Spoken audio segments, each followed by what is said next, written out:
I took the job because of a stack of papers on my kitchen counter. That's the honest answer. Not because the pay was good, not because I had some background in maritime security, not because the hours worked for me. It was the papers. Specifically, it was the invoice from Jacqueline's PT clinic, the one from Dr. Reyes's office in Torrance, that had a total at the bottom I kept rereading like the number would change if I looked at it enough times. It didn't change. It just sat there being a number I didn't have. Jacqueline's 9. She uses a wheelchair now mostly since the accident. Some days she can do a little with the walker, and those are good days. The driver who hit her didn't stop, didn't even slow down from what the witnesses said. So that was it. No insurance claim to go after, no settlement, nothing. Just us and the bills and a kid who needed specialized physical therapy 3 times a week at a place that didn't take our plan. I'd burned through savings in 4 months, picked up extra shifts at my regular gig doing security at a warehouse in Carson, but they capped overtime and that was that. I was running out of options in a pretty specific and uncomfortable way. So when I saw the posting for a night security position at Pier J in the port of Long Beach, I applied in about 45 seconds. The pay listed was good. Better than good, actually. The kind of number that makes you read the posting twice to make sure you're not misunderstanding something. I figured there was a catch. There's always a catch with numbers like that. I just figured the catch would be something normal. Long hours, isolated location, maybe some kind of hazmat-adjacent situation where you're technically in a safety zone but close enough to something chemical that nobody wants to work there. Something normal. That was my assumption. I drove out to Pier J on a Tuesday night in January. The port at night is its own thing. Big industrial lights on tall poles making everything orange and flat. The smell of salt and diesel, and something else underneath that I never found a word for. Just the smell of a lot of water nearby. I had my canvas jacket, my work boots, a thermos of coffee I'd made at home, and the kind of tired that lives behind your eyes after months of not sleeping enough. The gate was a heavy chain-link thing with a keypad and a small kiosk off to the side. I pulled up and sat there for a minute. Nobody came out. I checked the time on my phone, 11:58. I was 2 minutes early, which is a habit I have that has never once been rewarded.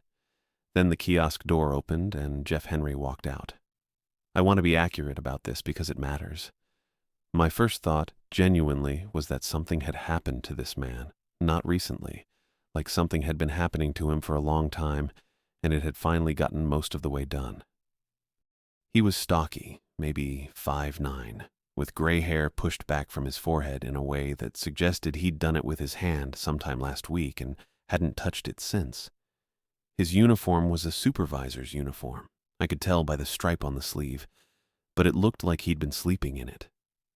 His eyes were pale gray and so bloodshot they looked almost pink in the orange light. There was a tremor in his hands, not a small one. He had a cigarette going. He didn't offer to shake hands. He just looked at me through the window of my car and said, "Bryant." "Yeah," I said. He jerked his head toward the gate. "Park inside. Leave the car by the kiosk." That was the orientation. That was all of it. I parked, got out, grabbed my thermos. Henry was already walking toward the pier, cigarette trailing smoke over his shoulder. I followed him because what else do you do? The gate clanged shut behind me on a spring mechanism, and that sound kind of sat with me for a second. I kept walking. The pier was long. I'd looked it up on Google Maps before coming out, so I knew the general layout. Rows of shipping containers stacked 2 and 3 high along the sides. A concrete lane down the middle wide enough for forklifts. A series of dock lights that only covered about half the actual space. At night, it felt longer than it looked on a map. The Pacific was out there past the edge, just black water and the distant lights of other ships sitting at anchor. Henry walked me to the end of the pier and stopped. There was a container there, just one, sitting by itself at the far edge, away from the stacked rows, with maybe 30 feet of empty concrete around it on 3 sides and the harbor on the 4th. It was painted flat black, Not the standard container color, not that dark navy that fades to gray, but a specific flat black that was hard to look at directly. The dock lights hit it and just sort of stopped, didn't bounce back the way they should. I noticed that, and then I noticed I'd noticed it, and I filed it under things to think about later. Henry reached into his jacket and pulled out two things. The first was a laminated card, maybe the size of an index card, with text on it in typewriter font. The second was a key. Iron, heavy, old. I mean genuinely old.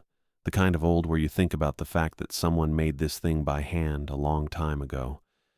It was on a plain metal ring, and it was cold in a way that went past the January air. He held them out. I took them. "The card's got 5 rules," he said. His voice was flat and rough, a smoker's voice.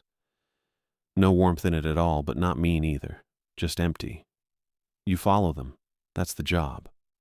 I looked at the card and then back at him.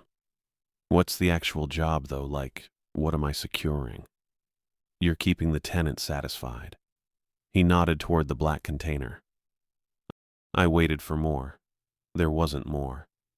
The tenant, I said. The quiet tenant. It's in the container. The rules tell you what it needs and when. He took a drag off the cigarette. The keys for the padlock on the container. You'll know when to use it. I looked at the container again. No windows. No ventilation slats that I could see. Just flat black metal and a padlock the size of my fist on a hasp that looked like it had been welded directly into the door. How long has someone been doing this job? Long time, Henry said. And the last person. The rules are clear, he said. He wasn't being evasive. He just sounded like a man who'd stopped engaging with certain questions because engaging with them didn't help anything. I looked down at the laminated card. The typewriter font was small but readable, 5 numbered lines. I didn't read them yet, not fully. Just caught a few words, before 1 a.m. and do not look directly and 3 times, no more. This is a lot, I said. I'm not great at saying things in the moment. That was the best I had. Henry dropped his cigarette and stepped on it. He looked at me for the first time like he was actually looking at me, not just at a new employee standing in a slot. You got a reason you need this job, he said. It wasn't a question. Yeah. He nodded once, like that explained everything, and maybe it did. Follow the rules, all 5, every time. He turned and started walking back toward the kiosk. Wait. I took a step after him. What happens if I don't? He didn't stop walking. Read the card. I stood there and watched him go. His footsteps were loud on the concrete, and then they weren't. I heard a truck door, an engine, tires on the gate's gravel apron, then nothing but the water. The Pacific moved against the pilings below the pier. Slow, steady, cold.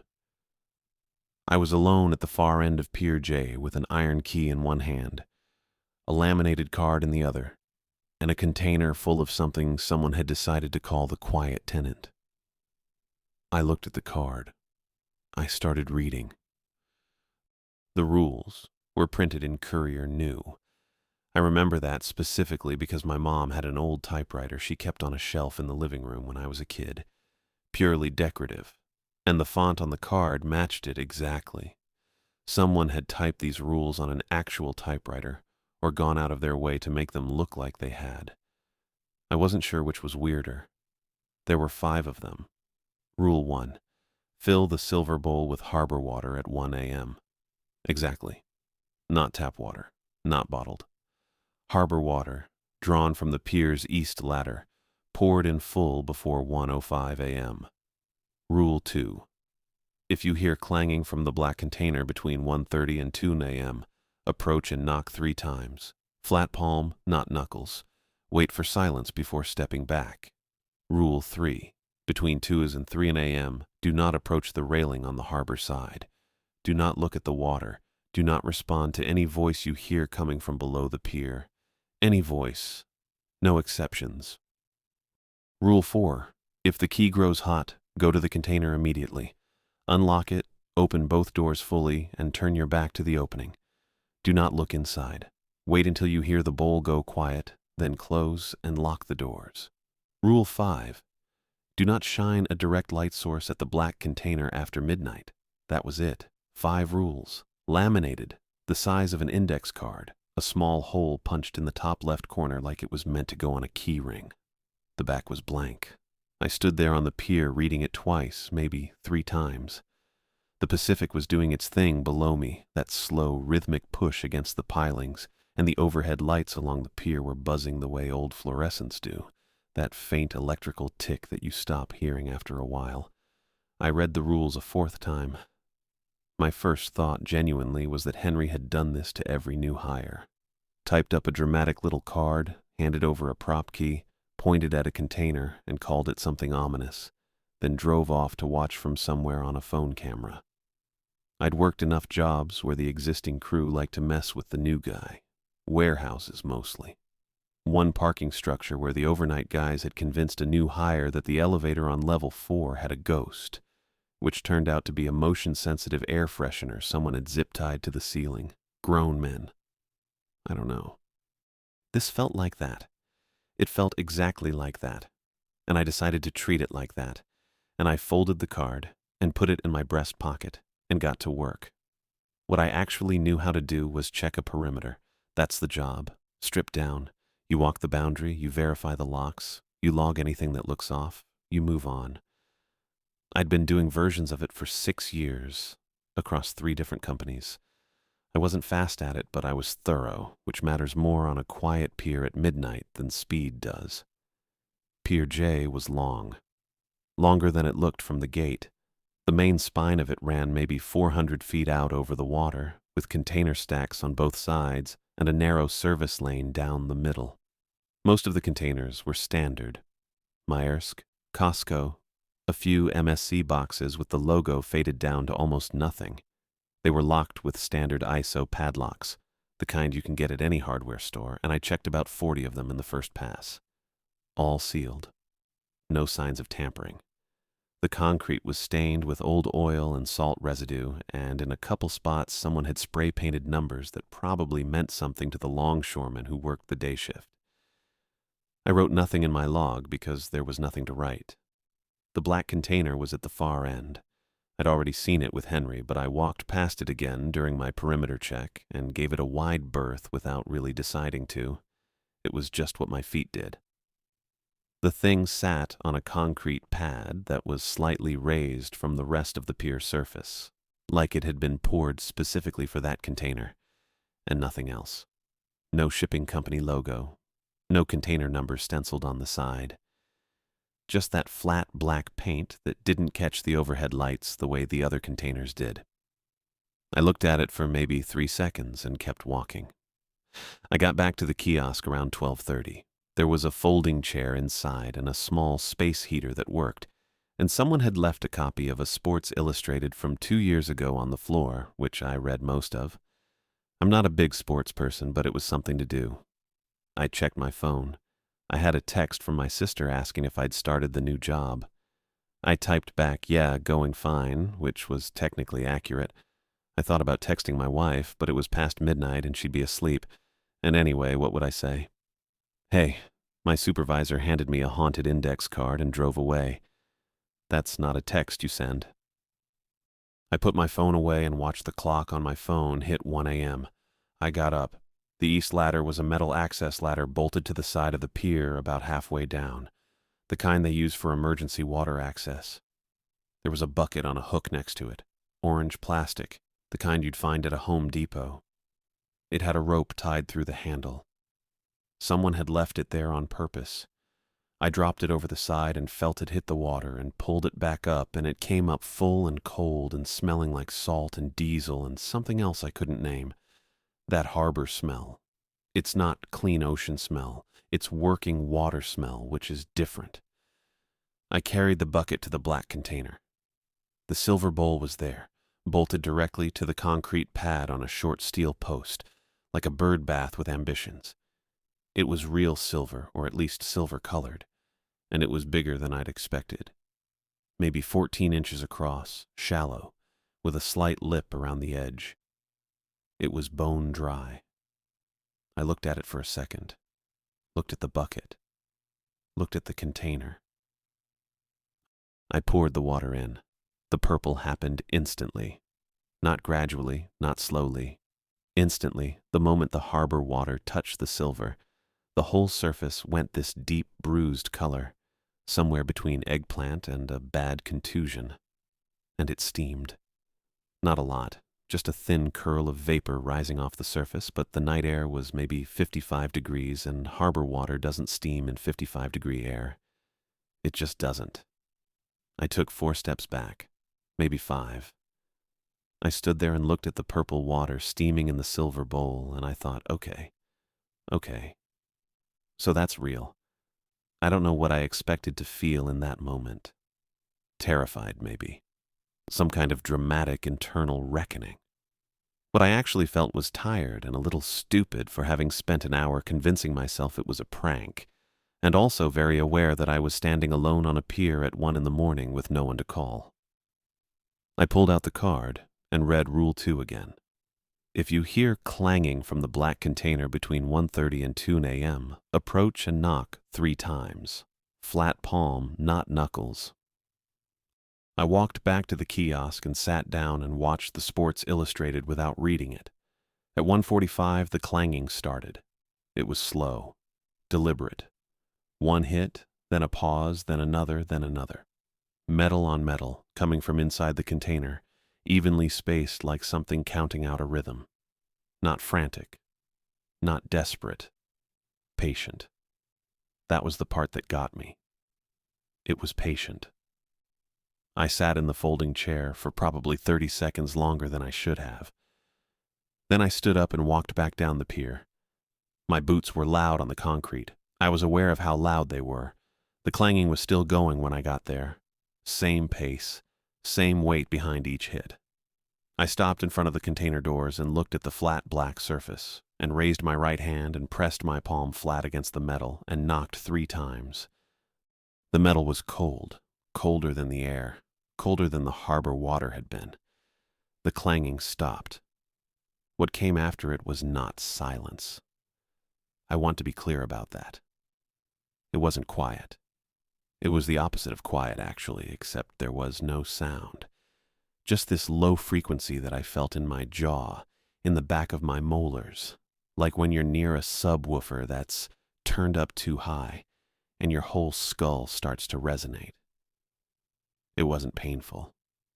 It was worse than painful. It was like my body was receiving a signal it wasn't built to receive, and it was doing its best with what it had. I stepped back from the container. The hum stayed with me, in my teeth, in the hinge of my jaw. I pressed my back molars together and felt it there. I walked back to the kiosk and sat down in the folding chair and put my hands on my knees and looked at the floor. The purple water was still steaming in the bowl outside. I could see it from where I sat if I leaned forward. I checked my phone. 1:52 a.m. 8 minutes until 2 o'clock. Until Rule 3. I sat there with the hum in my teeth and the harbor moving under the pier and the black container sitting at the far end of it. And I thought about Jacqueline.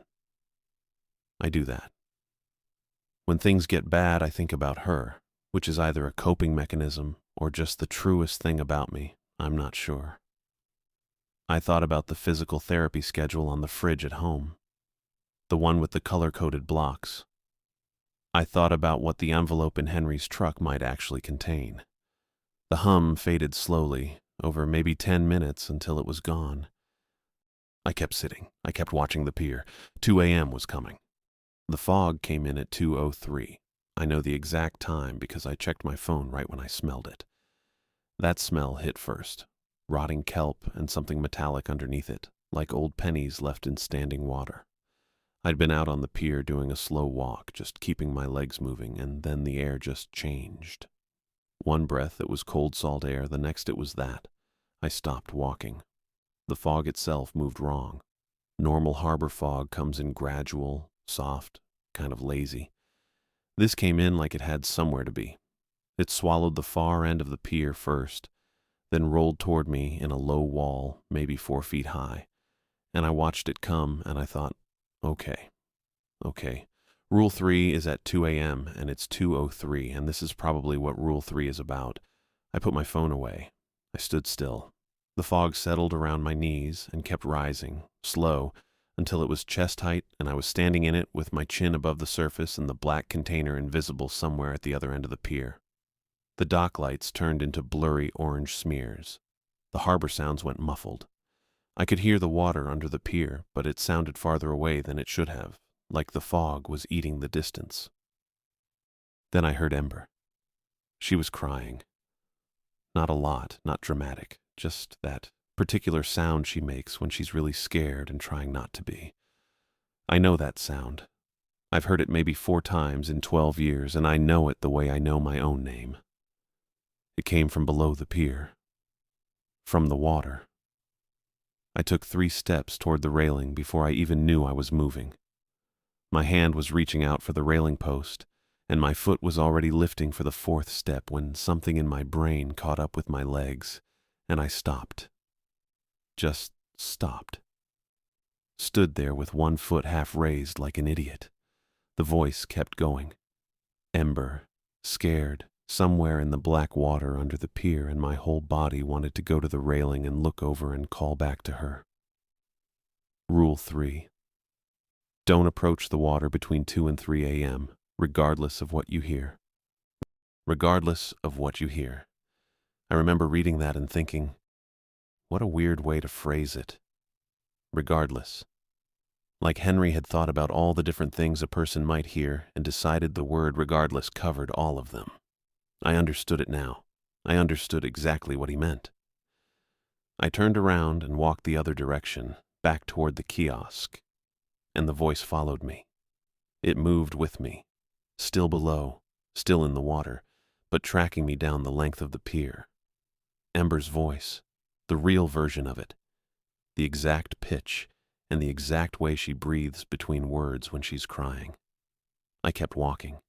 My jaw was tight enough to hurt. I got to the kiosk and I grabbed the railing on the landward side of it, the side facing the parking lot, facing away from the water. I wrapped both hands around the metal and I stood there and I closed my eyes. The voice was still going, still coming from behind me, from the water side, still her. I thought about the laminated card. I thought about the exact words. Don't approach the water. Don't look down. Don't respond. 3 separate instructions that all meant the same thing. It's not real. It's not her. Don't go. That helped a little. Not a lot, but a little. Then the footsteps started. Wet. Heavy. Concrete is loud when something's walking on it, and this was loud. Each step a flat, wet slap, and it was coming from the water side of the pier. I kept my eyes closed and my hands on the railing, and I listened to it come toward me. It moved slow, deliberate, not rushing. It circled around behind me, around the kiosk, and I tracked it by sound. Behind me, then my left, then in front of me, then my right, then behind me again. Just circling. The smell got worse every time it came close. Kelp and copper and something else under that. Something I don't have a word for. Something old. Ember's voice kept going the whole time. I stood there for probably 40 minutes like that, eyes shut, hands on the railing, listening to the thing walk circles around me, and the voice coming from the water, and the fog pressing in on everything. I'm not going to say I was calm. I wasn't. My hands were shaking enough that I could feel the railing vibrate. But I didn't move. I didn't open my eyes. I didn't call back. I thought about Jacqueline. I thought about the color-coded therapy schedule on the fridge. I thought about the way she'd looked at me when I left for this shift, half asleep in the doorway, hair messy, telling me to drive safe. I thought about the medical bill on the kitchen counter from the last round of PT, the number in the bottom right corner, and I thought about Henry's envelope, and I stood there, and I held on. The harbor clock struck 3. 1, 2, 3. Loud and flat across the water. The footsteps stopped. The voice stopped. The fog started pulling back, slow, the same way it came in. I stood there for another full minute before I opened my eyes. The pier was dry. Not damp. Dry. Like nothing had been on it at all. I looked down at my boots. The left one looked fine. The right one looked fine. Then I looked at my left boot again, and I saw the line. Clean across the outside of the ankle, about an inch wide. The leather was just gone. Not torn, not scraped. Gone. The material ended and then started again, and in between there was nothing, just the inner lining exposed, pale and raw-looking. I crouched down and looked at it, touched the edge with my finger. Clean cut. No fraying. I thought about where the thing had been in its circle when I'd felt something cold press across my ankle. I'd felt it, and I'd thought, don't move. And I hadn't moved. I hadn't looked down. I'd just stood there and let whatever it was do whatever it was doing, and kept my eyes shut and my hands on the railing. The leather was gone. Just the leather. Not my sock, not my skin. I stood up and let out a breath, and it came out shaky. That was it. That was the whole thing. The leather was gone, and I was still standing, and the pier was dry, and the thing was somewhere else now, done with me for the moment, and I was still here. I was still here. I stood there in the quiet for a minute, just breathing, looking at the empty pier and the fog pulling back toward the water and the orange dock lights coming clear again. The harbor sounded normal. The black container was visible again at the far end, just a flat, dark shape in the dark. Then my left thigh started burning, not like heat from exertion burning, like something pressed against my leg through the fabric. I looked down and slapped my hand against my pants pocket and felt it through the canvas. The iron key. Hot enough that I yanked my hand back. Hot enough that I could smell the fabric starting to go. I grabbed the key through the fabric, wrapped my whole hand around it in my pocket and yanked it out. It burned my palm on the way. I didn't stop moving. I ran. Not a jog. Not a fast walk. I ran down the length of the pier toward the black container, boots loud on the concrete, the key in my fist getting hotter with every second. The dock lights were back, the orange ones, and they threw long shadows ahead of me. The container was at the far end. It looked the same as always, flat, black, like a rectangle someone had cut out of the world and left there. The padlock was screaming. That's the only word for it. It was making a sound, a high, thin sound like metal being stretched, and when I got close enough I could see it was vibrating, the whole body of it shaking against the hasp. I grabbed it with my free hand and it burned that hand too. I didn't let go. I jammed the iron key in and turned it hard, and the lock fought me, the mechanism grinding, the screaming getting louder, and then something gave and the shackle popped and the sound stopped all at once. Dead quiet. I pulled the lock off and set it on the concrete. My hands were shaking a little. The key was still warm but cooling fast now, like whatever it had been doing was done. The doors. I had to open the doors. I got both handles and pulled them wide, both sides, as far as they'd go. The hinges were old and they moved slow and they groaned the whole way. Cold air came out immediately, not a breeze, a wall, like opening a freezer that had been running for 100 years. It hit my face and my eyes watered. I turned around. That was the rule. That was rule 4, or close to it. Don't look inside. Turn your back. I turned my back to the open doors and I stood there facing out toward the pier and the harbor beyond it, and I waited. I heard it come out. Not footsteps. Nothing that clean. More like pressure moving, like the air itself was getting pushed aside by something big moving through it. The cold deepened behind me. My breath went visible, little clouds in front of my face, and I was staring straight ahead at the orange dock lights and the dark water past the railing, and I was not turning around. I was absolutely not turning around. Something enormous moved past me on my left side. I don't know how else to say it. I felt it the way you feel a truck pass you on the highway when you're standing on the shoulder. That displacement, that sense of mass. Except there was no sound to match it. No footfall, no scrape, no breathing. Just the cold and the pressure. And then it was past me and moving toward the silver bowl. The bowl was maybe 15 feet ahead and to my left. I didn't look at it. I kept my eyes on the water. Then the lapping started. Rhythmic, heavy, wet. Like something drinking, but slower than any animal I'd ever heard. And deeper. Like the sound was coming from something much larger than its source. I counted in my head because I needed something to do with my brain. 1, 2, 3. The sound kept going. Steady, patient. Whatever it wasn't in a hurry. Then the groan. Low and slow and satisfied.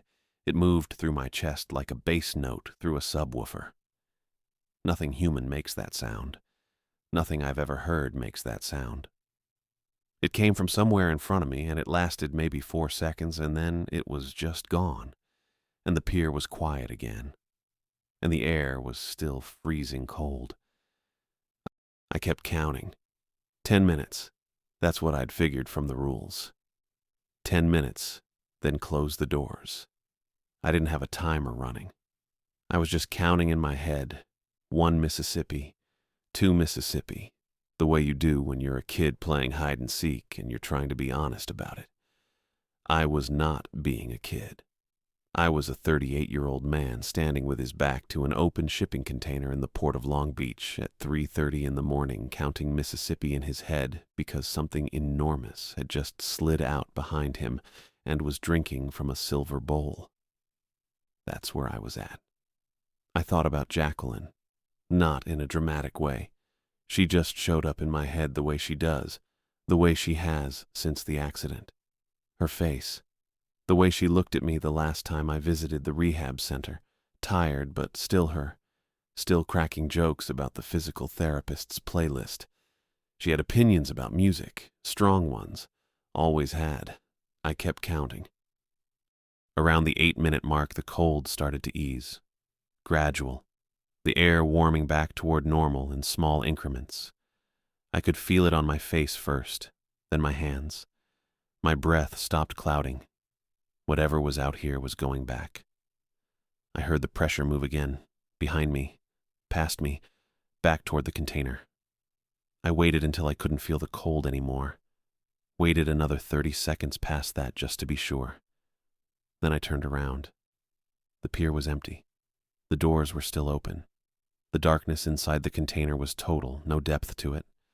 Just black. I grabbed both door handles and pulled them shut, fast, and the hinges groaned again on the way closed. I got the padlock back on the hasp and ran the key through it, and it clicked. 1 clean click, and that was it. Done. I stood there, with my hands on the cold metal of the doors, and just breathed for a second. The air was normal temperature now. Harbor temperature. Cool and damp and smelling like salt and diesel. My hands had stopped shaking. Mostly. The cut on my left palm from earlier in the night was throbbing a little under the makeshift wrap I'd done with my undershirt, but it wasn't bad. I'd done it. I'd opened the door and stood there and listened to something feed 10 feet behind me, and I'd locked it back in, and I was still standing. The rules had held. Whatever the rules were, whatever they were actually doing, they had held tonight. I was still thinking about that when the lights in the kiosk went out.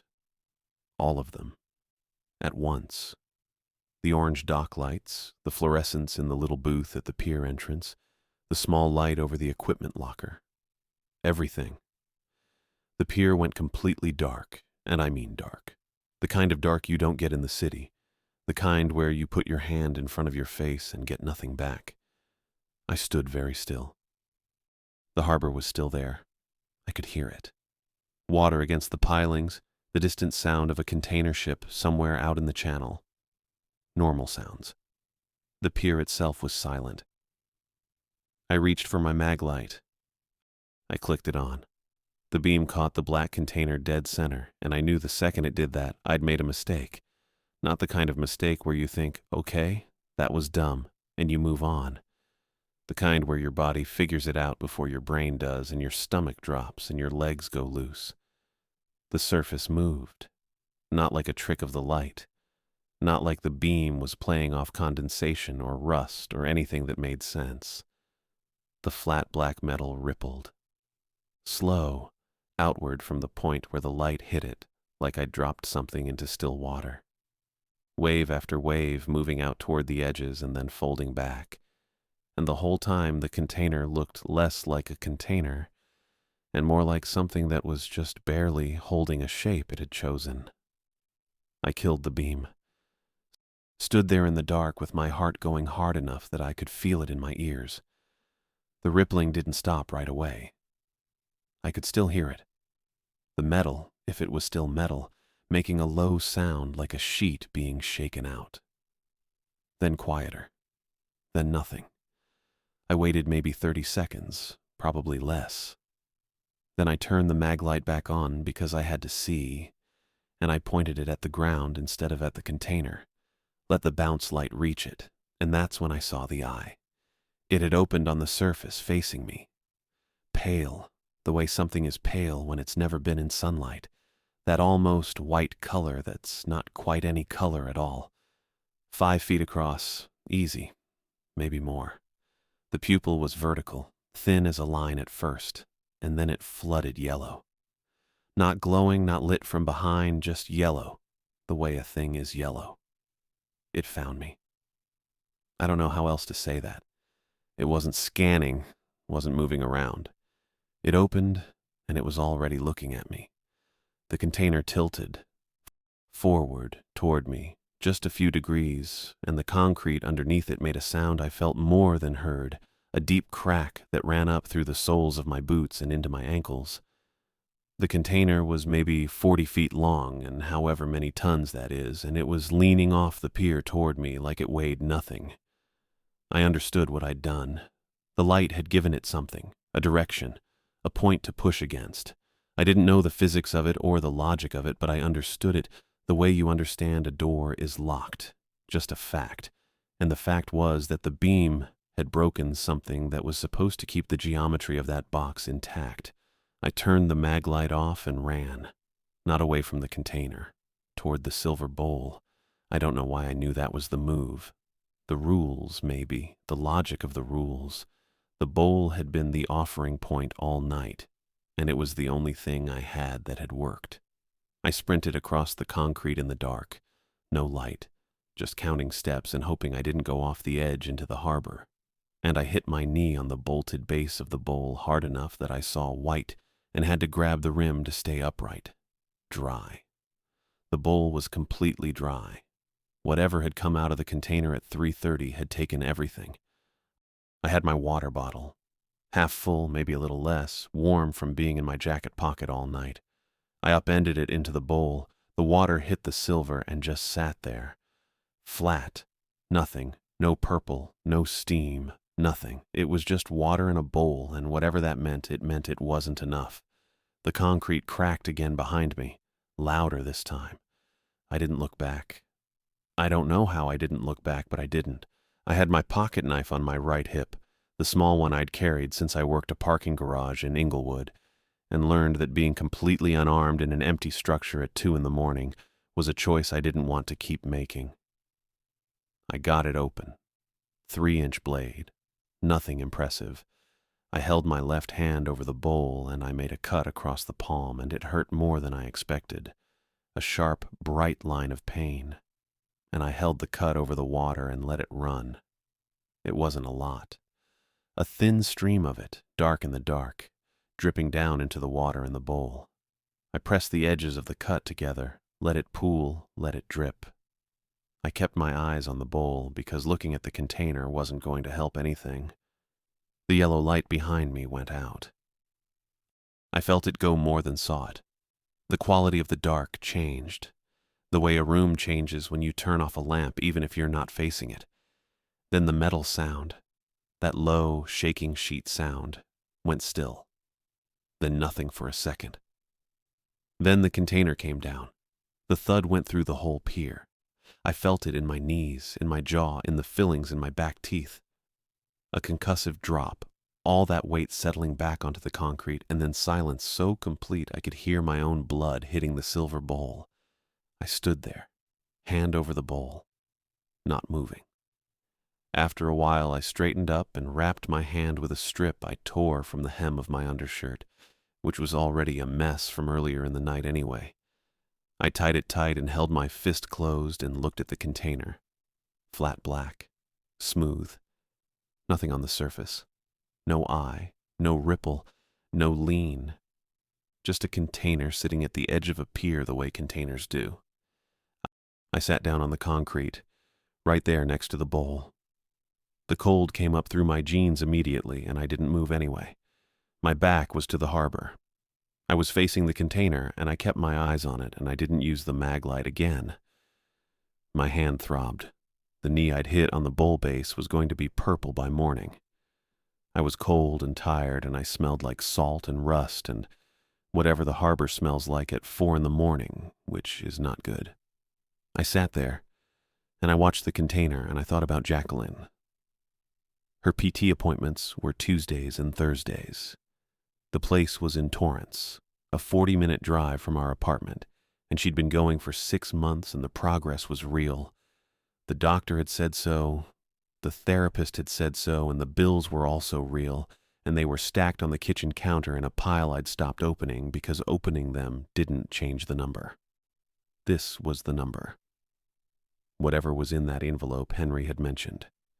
This was how the number got smaller. I kept watching the container. The sky above the harbor started changing somewhere around 6. Not suddenly, just gradually less dark, the black going to a deep gray, and then to the flat gray that comes before actual light. The container ship I'd been hearing out in the channel all night moved somewhere I couldn't see it anymore. A bird landed on a piling about 20 feet from me, looked at me, left. By the time the sun actually came up, I could see the crack in the concrete where the container had shifted. It ran maybe 4 feet, jagged, an inch wide at the widest point. The container sat right at the edge of it, perfectly still. I stayed where I was, hand pressed against my shirt, watching the pier go from gray to pale yellow as the light came in off the water. That was it. That was the night. Henry's truck pulled in at 7 on the dot. I heard it before I saw it. That same diesel rattle from the night before, coming around the far end of the lot. I was still sitting on the concrete near the kiosk, my back against the wall, my cut hand wrapped in a strip of my undershirt I'd torn off around 5. The strip had gone dark in the middle, not soaked through, just dark.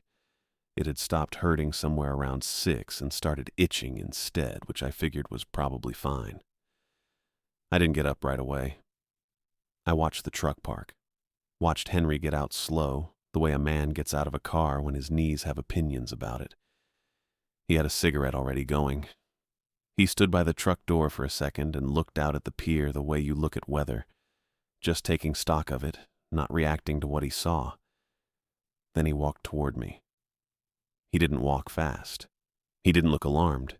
He looked exactly the same as he had the night before, which was hollowed out and tired, and somewhere past the point of being surprised by anything. His uniform was still rumpled. Might have been the same cigarette even. I don't know. He stopped about 6 feet from me and looked at my hand. Then he looked at the silver bowl, which was empty and dry, sitting in its bolted bracket outside the black container like nothing had ever been in it. Then he looked at the crack in the concrete. 4 feet of jagged concrete, an inch wide, running right under the container's edge. He nodded once. That was it. Just the one nod. The nod of a man who'd seen the math and recognized the answer without needing to work through it himself. He didn't ask what happened. Didn't ask about the crack or the bowl or the strip of undershirt around my palm. Didn't ask if I was okay, which honestly I respected. I wasn't okay and we both knew it, and there was no version of that conversation that would have helped either of us. He reached into the inside pocket of his jacket and pulled out an envelope. Thick, letter-sized, manila, the flap just folded over, not sealed. He held it out. I stood up. My legs were stiff and my back made a sound I didn't love. I took the envelope. It was heavy in a specific way. Paper money has a particular weight to it when there's enough of it. I'd felt that weight maybe twice in my life before, both times at a bank, both times for things like down payments. I opened the flap and looked inside. The bills were hundreds, banded. I didn't count them right there, but I could see enough to know it was a lot more than whatever hourly rate we'd talked about on the phone 2 weeks ago. A lot more. I closed the flap. "That's 5,000, Henry said. His voice was the same gravel and ash tone as before. Flat. No ceremony to it. Could have been telling me the weather. I looked at him. I didn't say anything because I didn't have anything ready. "Tenant took a liking to the offering," he said. He tapped ash off his cigarette. The blood. It responded to that. I thought about the eye. The way the rippling went still when I put my hand over the bowl. I didn't want to think about it. But there it was. "It'll expect you back tonight," Henry said. I looked down at the envelope in my hand. Then I looked out at the pier. The container was sitting exactly where it always sat, flat black surface, perfectly still in the morning light. The crack in the concrete ran up to its base and stopped there. The bird was back on the piling. Different bird, maybe. Hard to say. "Same rules," Henry said. "Card's still good." I still had the laminated card. It was in my jacket pocket. I'd been carrying it all night like a grocery list for staying alive, which is more or less what it was. Henry took a long drag and looked out at the water. The harbor was doing normal harbor things. A container ship moving slow in the channel, a couple of gulls, the flat gray chop of the Pacific doing its thing. It looked completely ordinary. That was the part that got me a little, honestly. How ordinary it all looked at 7 in the morning. "How long have you been doing this?" I asked him. He didn't answer right away. Finished his drag. Let the smoke out slow. "Long enough," he said. That was it. That was the whole answer. I didn't push it because the look on his face when he said it wasn't a closed-off look. It was an empty one, like the question had a number attached to it and the number had worn him down to where he didn't want to say it out loud anymore. I got that. He dropped the cigarette and stepped on it. Looked at my hand one more time. "You should clean that properly," he said.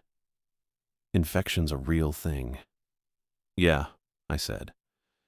He walked back to his truck. No handshake. No see you tonight. He just got in, started it up, and pulled out of the lot the same way he came in, diesel rattle fading, then gone. I stood there in the morning light, holding the envelope. I thought about Jacqueline. Not in a dramatic way, just the way she comes into my head when I'm making a decision I already know the answer to. Like she's the tiebreaker, except she's always the tiebreaker, so it's not really a tie.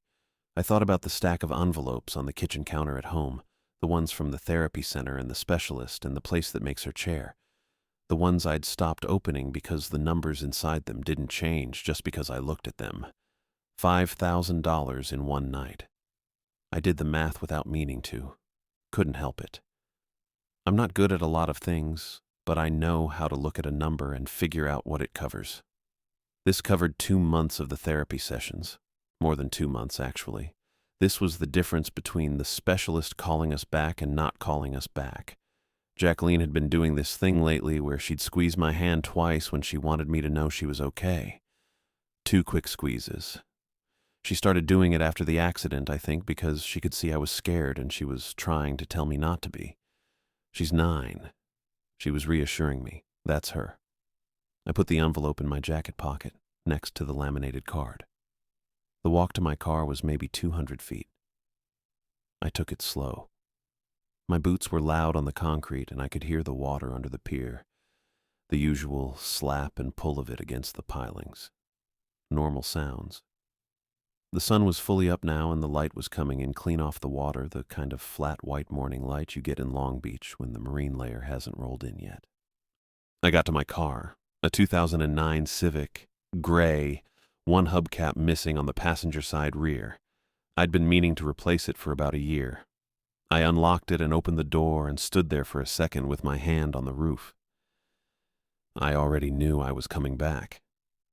I'd known it before Henry handed me the envelope, if I'm being straight about it. Maybe I'd known it since I filled that silver bowl at 1 a.m. and watched the water turn purple. You do a thing like that, and you're already in it. The envelope just made the math clean. I got in, closed the door. The car smelled like fast food wrappers and the pine air freshener Jacqueline had picked out at the gas station 2 months ago, the little tree kind. She'd been very serious about the color. Green, she said, not the blue one. I started the car and pulled out of the lot. At the exit, I checked the mirror out of habit. The pier was behind me, the container at its far edge, sitting in the morning light. Black and flat and still. The crack in the concrete wasn't visible from this distance. From here, it just looked like a container. The kind you see stacked on every dock in the harbor, hundreds of them, nothing special. I knew better now. I pulled onto the access road and headed toward the freeway. The envelope was in my pocket. The laminated card was in my pocket. My hand itched under the makeshift bandage, and I needed coffee and a real bandage and probably about 10 hours of sleep in that order. I had until nightfall. I merged onto the 710 and let the morning traffic carry me home.